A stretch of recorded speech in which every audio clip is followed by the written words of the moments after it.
नमस्कार दोस्तों, मैं नीतू कारोलिया विकास कोचिंग क्लासेस में आप सभी का स्वागत है। हमारे द्वारा 3 महीने का ऑनलाइन कोर्स चलाया जा रहा है जो एमपीएसआई, कांस्टेबल और व्यापम से रिलेटेड सभी एग्जाम्स की तैयारी करवा रहा है। तो यदि आप प्रिपरेशन कर रहे हैं तो हमारे चैनल से जुड़िए और आने वाली सभी वीडियोज को देखना ना भूलें। दोस्तों, हमने अपने लास्ट लेक्चर में जो है संघ और उसके राज्य क्षेत्र के बारे में बात की थी। आज के लेक्चर में हम देखेंगे जो हमारे संविधान का पार्ट 2 आर्टिकल 5 to 11 है, जो सिटीजनशिप के बारे में बात करता है, उसके बारे में आज हम बात करेंगे। तो नागरिकता क्या होती है, उससे पहले हमें जानना होगा कि नागरिक कौन होते हैं, वे क्या शर्तें हैं जो किसी भी व्यक्ति को किसी देश का नागरिक बनाती हैं। तो नागरिक के बारे में बात करते हैं। नागरिक वे व्यक्ति होते हैं जिनके पास किसी भी देश की पॉलिटिकल और सिविल राइट्स होते हैं। यदि आपके पास किसी भी देश के पॉलिटिकल और सिविल राइट्स हैं तो आप उस देश की नागरिक हैं। तो क्या किसी भी देश में सिर्फ नागरिक रहते हैं? इसको हम ऐसे समझेंगे कि कानूनी रूप से जो है 4 तरीके के नागरिक होते हैं या व्यक्ति होते हैं। नागरिक, सिटीजन, शरणार्थी, रिफ्यूजी, विदेशी, अलाइन और स्टेटलेस, राज्यविहीन। नागरिक के बारे में मैं आपको पहले ही बता चुकी हूँ कि यदि आपके पास किसी भी देश की पॉलिटिकल और सिविल राइट्स हैं तो आप उस देश की नागरिक हैं। रिफ्यूजी की बात करें जब आप किसी भी देश में शरण लेने जाते हैं तो आप शरणार्थी हैं। भारत देश में जब कोई शरण लेने आता है तो उसे हम शरणार्थी कहते हैं, और भारत सरकार ने यदि उन्हें अनुमति दी है रहने की तो वो शरणार्थी कहलाएंगे। जब विदेशी अलाइन की बात करें तो वे व्यक्ति जो घूमने या व्यापार करने के उद्देश्य से किसी देश में जाते हैं तो उन्हें हम विदेशी कहते हैं। विदेशी भी 2 तरीके के होते हैं, एक होते हैं फ्रेंडली अलाइन और एक होते हैं एनिमी अलाइन।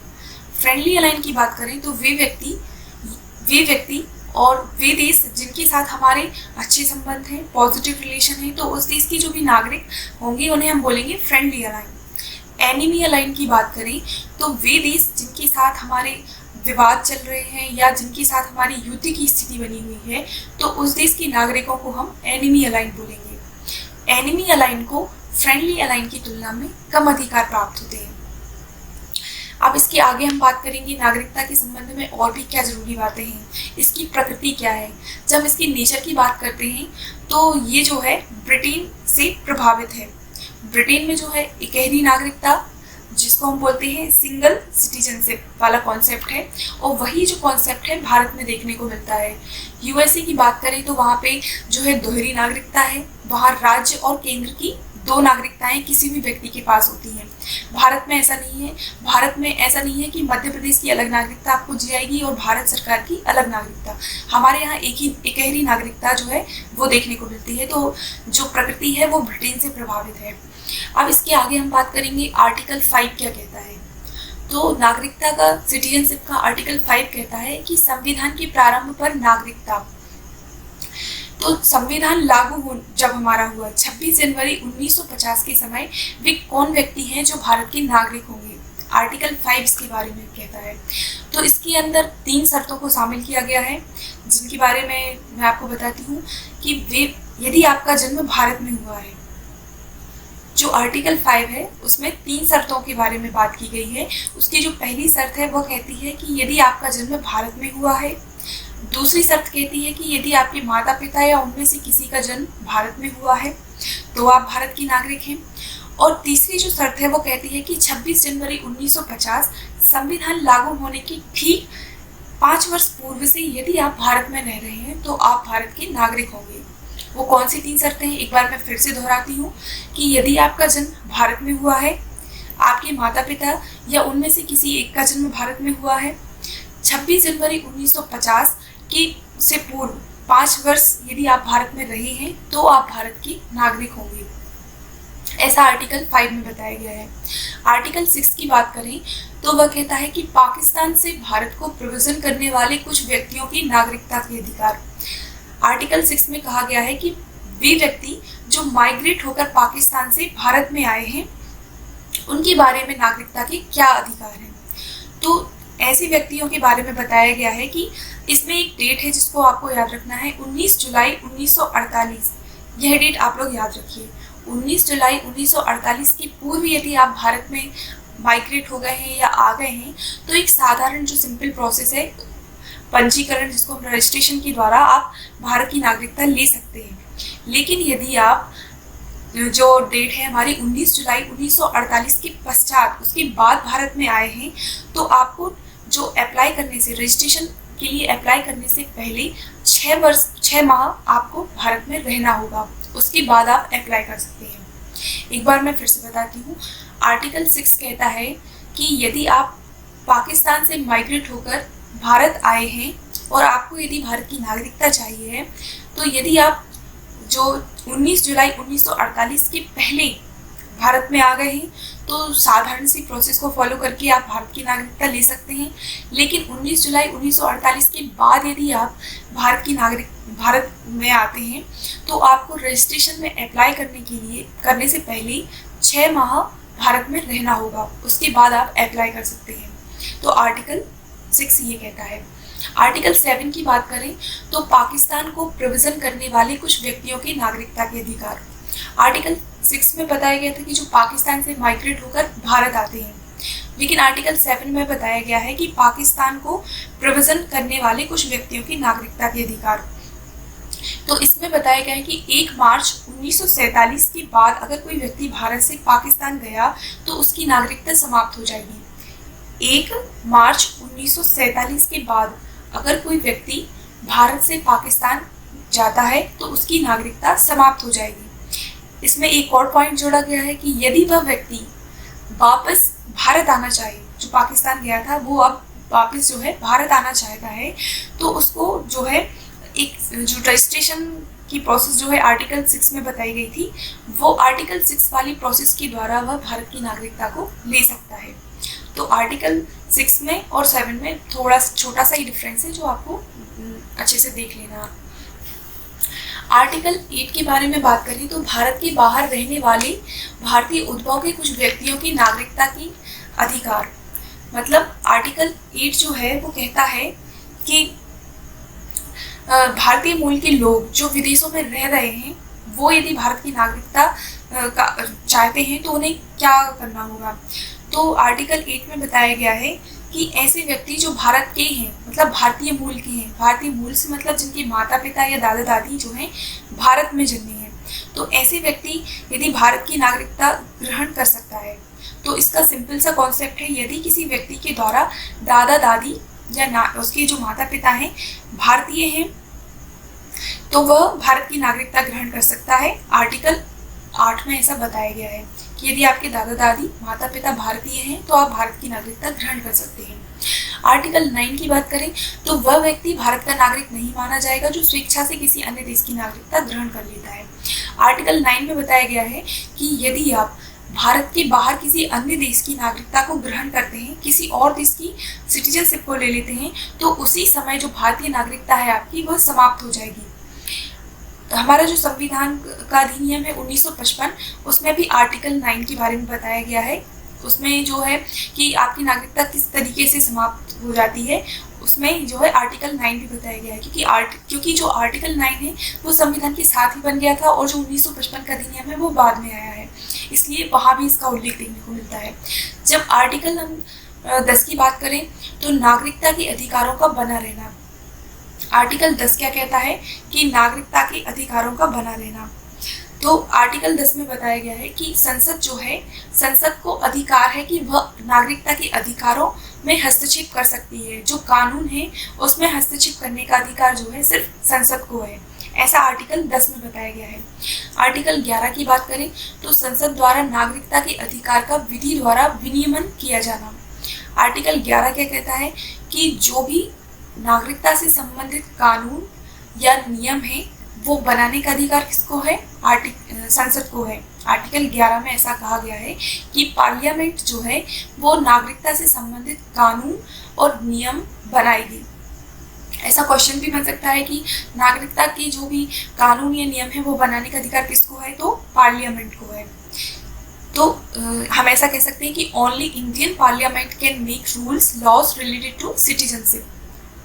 आर्टिकल 11 में ये बताया है। फिर भारतीय नागरिकता अर्जित करने के तरीके क्या हैं, इससे भी बहुत अच्छा क्वेश्चन बनता है कि वह कितने तरीके हैं जिनके द्वारा आप भारतीय नागरिकता ग्रहण कर सकते हैं। तो ऐसे 5 तरीके हैं। बाय बर्थ जन्म से, बाय नेचुरलाइजेशन प्राकृतिक रूप से, बाय रजिस्ट्रेशन पंजीकरण से, बाय डिसेंट देसीकरण के द्वारा या वंश के द्वारा, bye incorporating any land area किसी अन्य भूभाग को अर्जित करने के से भी भारतीय नागरिकता आप ग्रहण कर सकते हैं। तो इसके बारे में हम विस्तार से बात करेंगे। जन्म से बात करें बाय बर्थ, तो यदि कोई व्यक्ति 26 जनवरी 1950 के बाद भारत में जन्म लेता है, उसके जन्म के समय उसके माता पिता भारत के नागरिक हैं, तो वह देश का नागरिक होगा। बाय बर्थ जब आप सिटीजनशिप लेते हैं तो उसमें ये बताया गया है कि 26 जनवरी 1950 के बाद यदि आपका जन्म होता है और उस समय यदि आपके माता पिता में से कोई भी भारतीय नागरिकता लिए हुए है या भारत का नागरिक है, तो आप भारत के नागरिक होंगे। देसीकरण बाय नेचुरलाइजेशन की बात करें तो यदि कोई देसीकरण के द्वारा यहाँ की नागरिकता प्राप्त करना चाहता है तो भारत के संविधान, राष्ट्रध्वज व राष्ट्रगान का सम्मान करे। जिस देश का वह नागरिक है,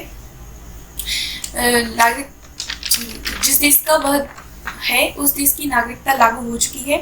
तो देसीकरण में यह बताया गया है कि यदि आप भारत को लगता है कि यदि कोई व्यक्ति जो शिक्षा, विज्ञान, साहित्य में अच्छी रुचि रखता है, अच्छा नॉलेज रखता है, तो भारत सरकार उसे भारत की नागरिकता देती है।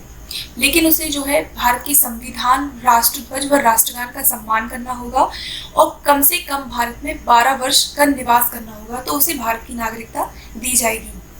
पंजीकरण बाय रजिस्ट्रेशन की बात करें तो केंद्र सरकार आवेदन प्राप्त होने पर किसी व्यक्ति को भारत के नागरिक के रूप में पंजीकृत कर सकती है यदि वह इलीगल माइग्रेंट ना हो। ये वर्ड आप लोग याद रखिएगा कि अवैध प्रवासी ना हो। तो पंजीकरण के द्वारा आप रजिस्ट्रेशन करेंगे, अप्लाई करेंगे नागरिकता के लिए, तो भारत सरकार जो है आपको पंजीकृत कर सकती है और आपको भारत की नागरिकता दे सकती है।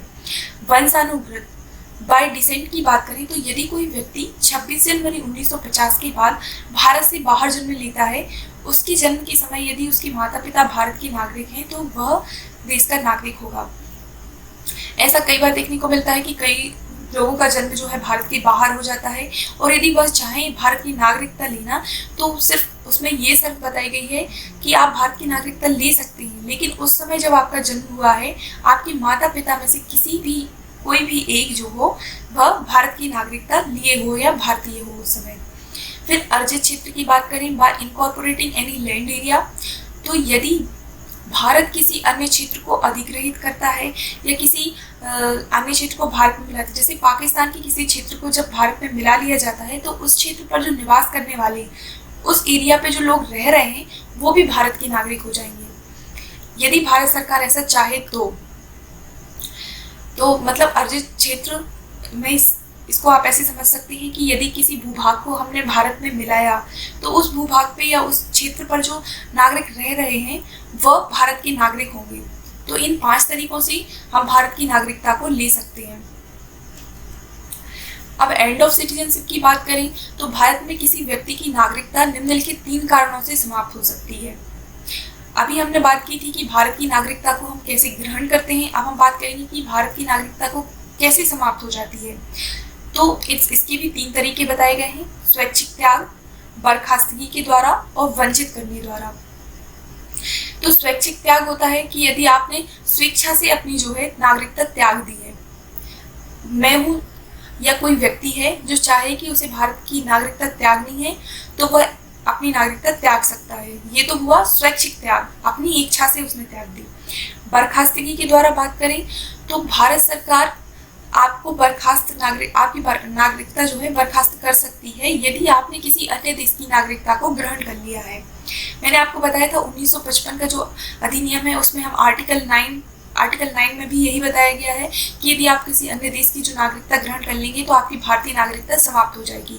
तो बर्खास्तगी वही है कि यदि आप किसी अन्य देश की नागरिकता लेंगे तो उसी समय जो है आपकी भारतीय नागरिकता समाप्त हो जाएगी। वंचित करने द्वारा, तो वंचित करने के द्वारा उसमें वे शर्तें आती हैं या कॉन्सेप्ट जो आता है कि यदि आप फर्जी तरीके से, आप इलीगल माइग्रेंट हैं, अवैध रूप से आपने भारतीय नागरिकता ली है तो आपकी नागरिकता समाप्त कर दी जाएगी। यदि नागरिक ने संविधान के प्रति अनादर जताया हो, आपने जो हमारे भारत के संविधान, जो राष्ट्रगान, राष्ट्रगीत, राष्ट्रध्वज, यदि इन सब का यदि आप अनादर करते हैं तो आपकी जो नागरिकता है वो समाप्त कर दी जाएगी।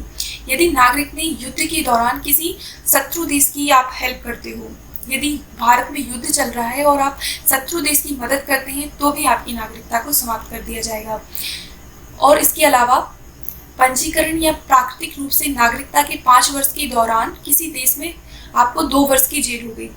मतलब इसको आप ऐसे समझिए कि यदि आपने रजिस्ट्रेशन किया है, पंजीकरण करवाया है नागरिकता के लिए और आपके 5 वर्ष पूर्ण होने से पहले ही आपको किसी अन्य देश के द्वारा 2 वर्ष की जेल की सजा दी गई, तो आपकी जो नागरिकता है वो समाप्त हो जाएगी।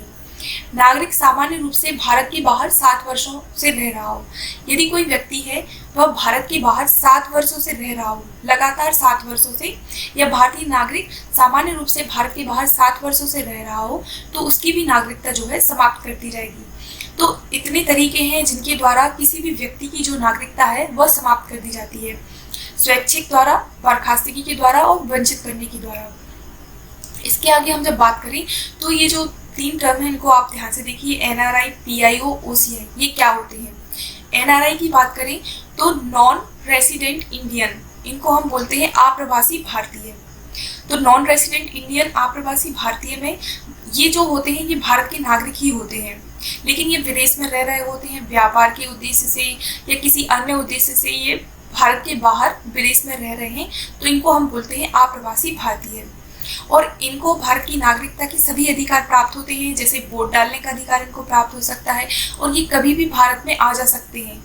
तो ये होते भारतीय ही हैं, लेकिन ये भारत के बाहर रह रहे होते हैं।